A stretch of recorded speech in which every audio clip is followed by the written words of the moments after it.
Huh? You mean us? That's right.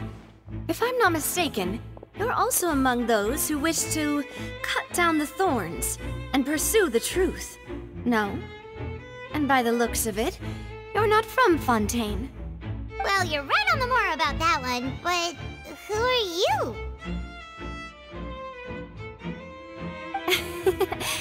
Have you never heard of the Spina di Rosula?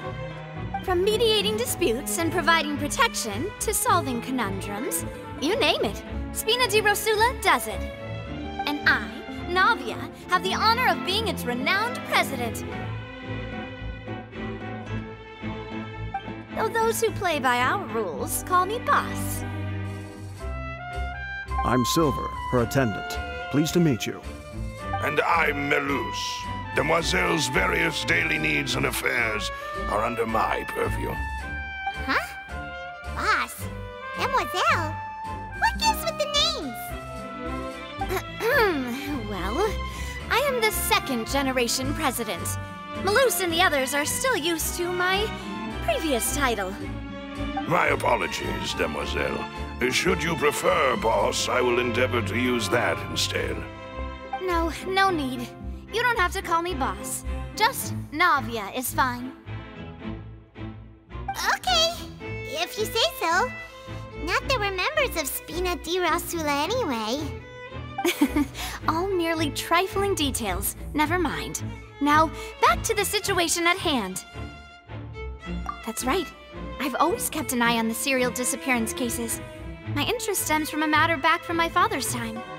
Judging from the look of things, I find Linny an unlikely mastermind. Really? We think so too! That's why we're looking for clues now. But how did you come to that conclusion? Intuition, naturally. My unparalleled intuition. Farina sure was quick to point the finger at Linny without any decisive evidence whatsoever, wasn't she? But that's not uncommon for her. If you remember, the Justice had to interrupt her and ask if she was pressing charges just to keep her from getting carried away. Anyway, a trial begins the moment someone levels charges. And, of course, there was no way Farina was going to back down in that situation. Sounds more like you just don't trust the Hydro Archon. Well, what's your opinion? I must admit that she can be interesting at times, but liking her doesn't mean that I'll blindly agree with her. All right, I've answered your question. Now, it's time you answer mine. Wait a minute, did that answer count? Well, I say it does. But don't worry, you won't hear any pointless questions from me. In your opinion, do you think it's right to treat a trial like it's an opera? Well? And why would that be?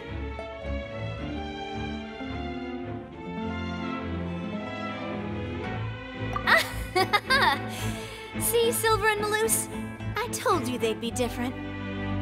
Most astute of you, Demoiselle. I, too, think that the Traveler's response was most excellent.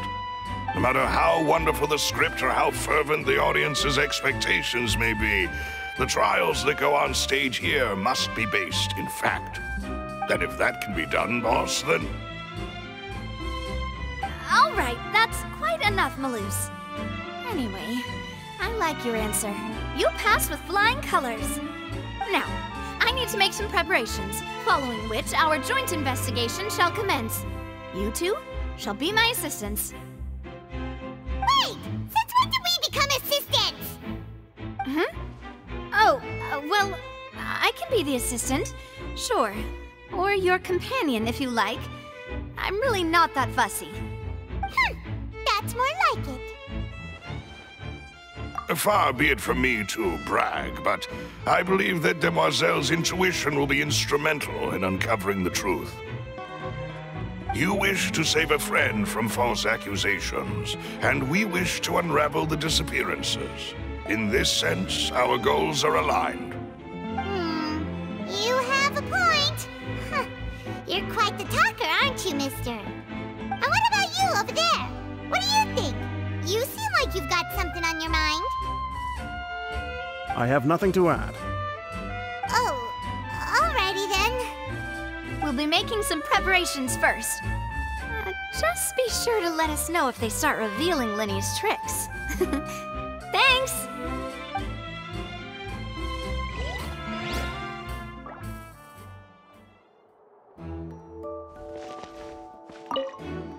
Speaking of that, I think magic shows would be very popular in Poisson.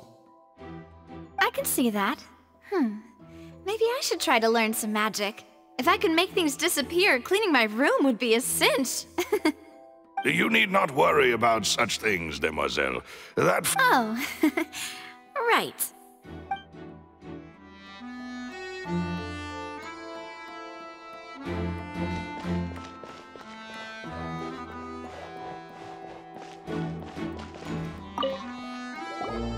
Sorry, but no one can freely enter or exit the Opera House at the moment. If you wish to leave, you must register your identity with us first.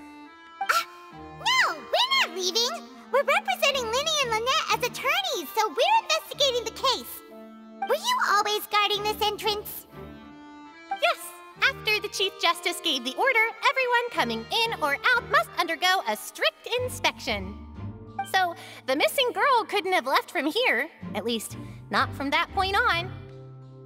I doubt there was much opportunity then, either. How can you be so sure, Well, because I was in charge of security near the entrance at that time. I couldn't see Linny's performance from here, which was quite a shame. Just my luck. But still, I did not abandon my post, and I stayed put no matter how loud the applause was. If someone had so much as even approached the door, I would have noticed it, let alone if they had tried to leave. We Melusines are good at that sort of thing, you know. So, it's safe to say the girl couldn't have left through here. Alright, thank you for your help. This will be useful info.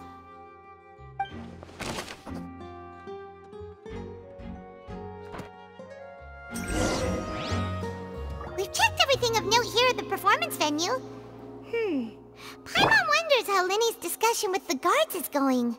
Let's go see, shall we? Ooh, things are getting interesting, huh? We're about to see how magic is made. My apologies, but access to the venue is restricted at this time. Please.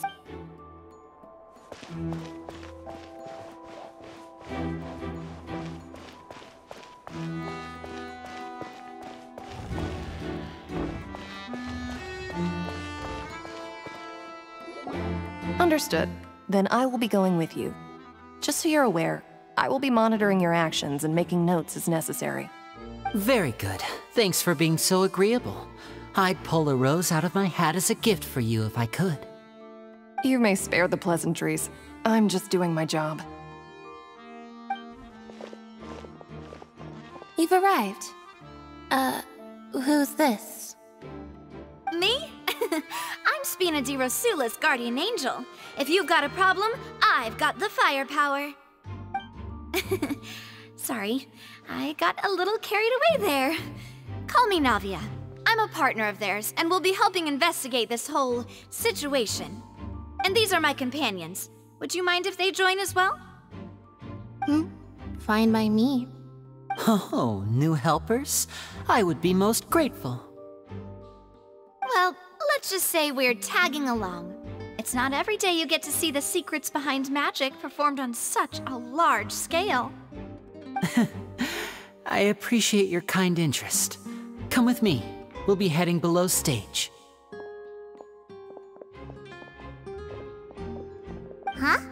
Below stage? Yes, a world of secrets is hidden beneath this magic box, prepared specifically for this switcheroo trick. But before I reveal everything, you should have a look first. Notice anything strange here?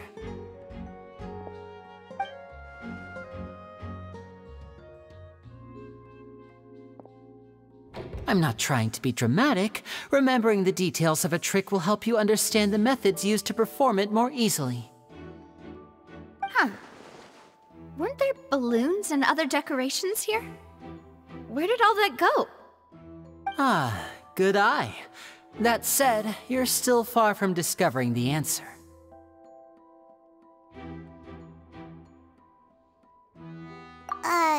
The back?